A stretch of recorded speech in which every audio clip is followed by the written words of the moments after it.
Subscribe कीजिए hummus many को, साथ लगे बेल आइकन को भी प्रेस कर दीजिएगा। रेसिपी पसंद आए तो लाइक भी ज़रूर कीजिएगा। बिस्मिल्लाहिर्रहमानिर्रहीम, अस्सलाम वालेकुम। कैसे हैं आप लोग? उम्मीद है आप सब खैरियत से होंगे। दुआ है अल्लाह पाक आप सबको खुश आबाद रखे अपने प्यारों के साथ। आज मैं शाही कुल्फ़ा की रेसिपी आपके साथ शेयर कर रही हूँ, जो कि बहुत मज़ेदार बनती है। इसको बनाने के लिए मैंने 1 लीटर दूध लिया है। मैं ये 1 लीटर की रेसिपी आपके साथ शेयर कर रही हूँ, और हाफ़ लीटर की रेसिपी अगर आपको कम बनाना हो तो मैं डिस्क्रिप्शन में शेयर कर दूँगी। 1 लीटर दूध को थोड़ी सी देर मैंने पकाया है, अभी बॉयल नहीं आया है। मैंने 1 कप उसके अंदर शुगर ऐड कर दी है। शुगर आप अपने टेस्ट के अकॉर्डिंग भी डाल सकते हैं, जितना आपको शुगर पसंद हो। थोड़ी सी देर मैंने चम्मच चलाया, और फिर ये 3 अदद ब्रेड के स्लाइसेस मैंने लिए हैं, पूरे ले लिए हैं। मैंने कोई किनारे कट नहीं करे हैं इसके, और इसको थोड़ा सा मोटा रखकर ही मैंने ग्राइंड कर लिया है। इसको हम इसके अंदर डालेंगे और हल्के हाथ से थोड़ा सा इसको मिक्स कर देंगे। थोड़ी देर ही हम इसको पकाएंगे। ये सब ब्राउन पार्ट जो आपको नज़र आ रहे हैं, ये सब जो है वो डिज़ोल्व हो जाएंगे, और आपको फील भी नहीं होगा खाते हुए कि आपने इसमें ब्रेड यूज़ करी है। इसको हम खोए से रिप्लेस कर रहे हैं। अगर आपके पास खोया हो तो आप 1 कप या आधा कप के करीब खोया डाल दीजिएगा। अब मैंने 3 से 4 टेबल स्पून जो है भर के वो कंडेंस मिल्क के डाले हैं। अगर आपके पास अवेलेबल ना हो तो आप शुगर के ही मिक़दार बढ़ा दीजिएगा। और अब ये 2 टेबल स्पून जो है मैं वनीला कस्टर्ड को थोड़े से दूध में, जो मैंने इसी 1 लीटर में से ही बचा के रखा था, मिक्स करके वो इसके अंदर डाल दूंगी, और जल्दी से इसको एक हाथ से डालते हुए दूसरे हाथ से मिक्स कर लूँगी ताकि लम्स ना बने। इस प्रोसेस के दौरान हमने दरमियानी आंच पर इसको मुस्तकिल चम्मच चला के पकाते रहना है। अब कस्टर्ड जो है वो थोड़ा थिक हो गया है, तो मैंने हाफ़ टी स्पून जो है इसके अंदर इलायची पाउडर डाल दिया है। थोड़ा मिक्स करेंगे इसको, और फिर ये कुछ बादाम और पिस्ते मैंने बारीक चॉप कर लिए हैं ग्राइंडर में डाल के, ये हम इसके अंदर डाल देंगे। आप अपने टेस्ट के अकॉर्डिंग जितने आपको पसंद हो आप डाल सकते हैं। थोड़ा सा मिक्स करेंगे इसको,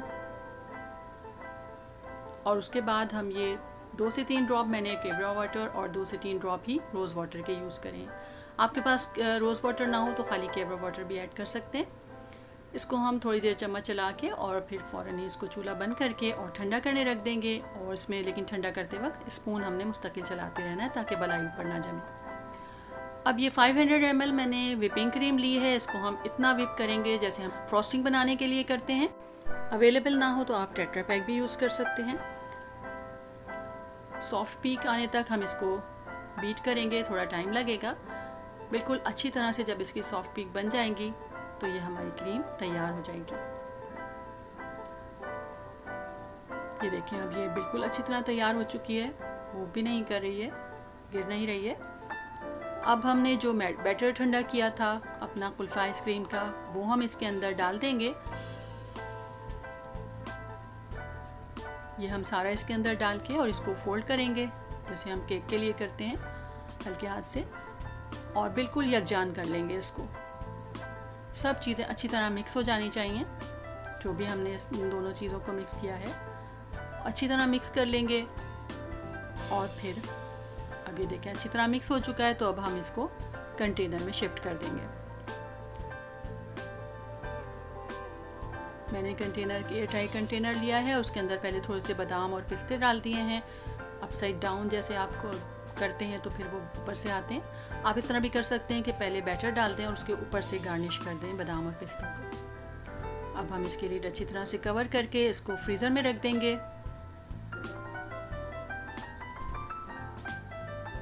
और थोड़े मैं जो है वो पॉप स्टिक की एक ट्रे में भी बना रही हूँ।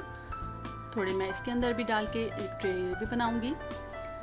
1 लीटर मिल्क और हाफ़ लीटर क्रीम से ये हमारी जो है वो 2 जो है कंटेनर और एक जो है पॉप स्टिक ट्रे जो है हमारी बन के तैयार होती है, यानी काफ़ी सारी आपकी आइसक्रीम बन जाती है।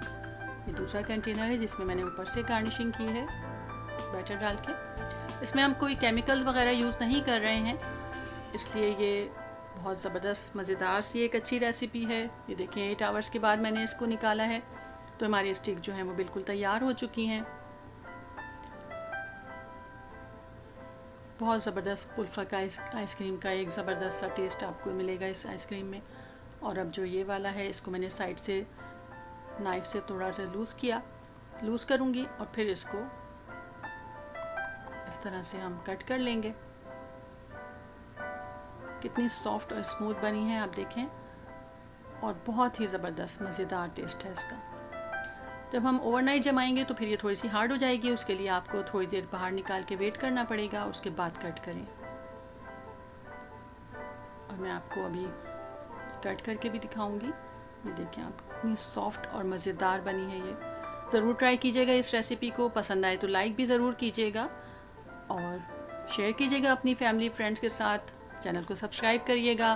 फिर मिलेंगे एक और अच्छी रेसिपी के साथ। इजाज़त दीजिए, अल्लाह हाफिज़।